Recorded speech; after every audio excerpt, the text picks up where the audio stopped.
झाली आहे। नैऋत्य मान्सून मुंबईमध्ये दाखल झाल्याचं भारतीय हवामान विभागाकडून जाहीर करण्यात आलंय। मुंबईसह महाराष्ट्राच्या आणखी काही भागांमध्ये मान्सूनची आगेकूच सुरू झाली आहे। राज्यात अनेक ठिकाणी पावसाचं आगमन झालंय।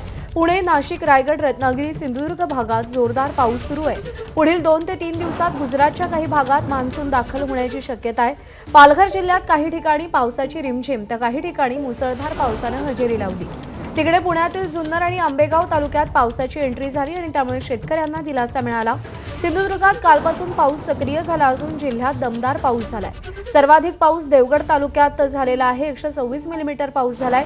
पुढील 5 दिवस जिल्ह्यात मध्यम ते मुसळधार पाऊस कोसळणार असल्याचा हवामान विभागानं अंदाज वर्तवलेला आहे आणि त्यानुसार येलो अलर्ट जारी करण्यात आलाय। तिकडे संगमनेर तालुक्यात पावसानं जोरदार हजेरी लावल्यानं बळीराजालाही दिलासा मिळालाय।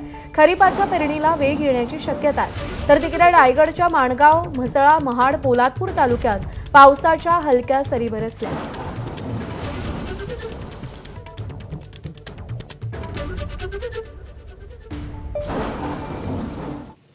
नाशिकमधील देखील पावसानं जोरदार हजेरी लावली आहे। नाशिकमध्ये पावसाचे काय चित्र आहे जाणून घेतलंय शुभम बोडके यांनी।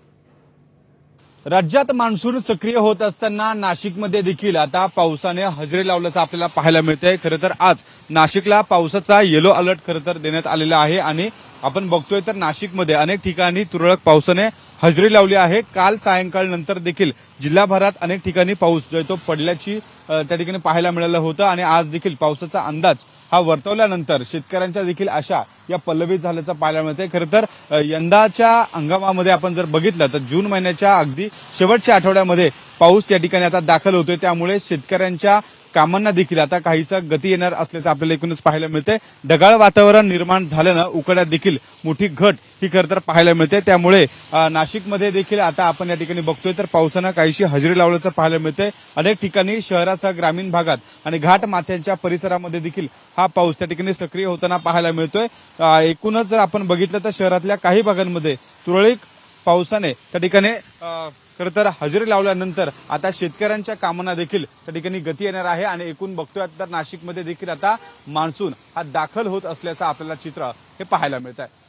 कॅमेरामॅन किरण कटरेसह शुभम बोडके, एबीपी माझा, नाशिक। यानंतर बातमी पुण्यातून आहे। पुण्यातील मंतरवाडी परिसरात अज्ञात तरुणांकडून गोळीबार करण्यात आलाय। व्यावसायिकाच्या कार्यालयावर गोळीबार केल्याचं समोर आलंय। पिस्तुला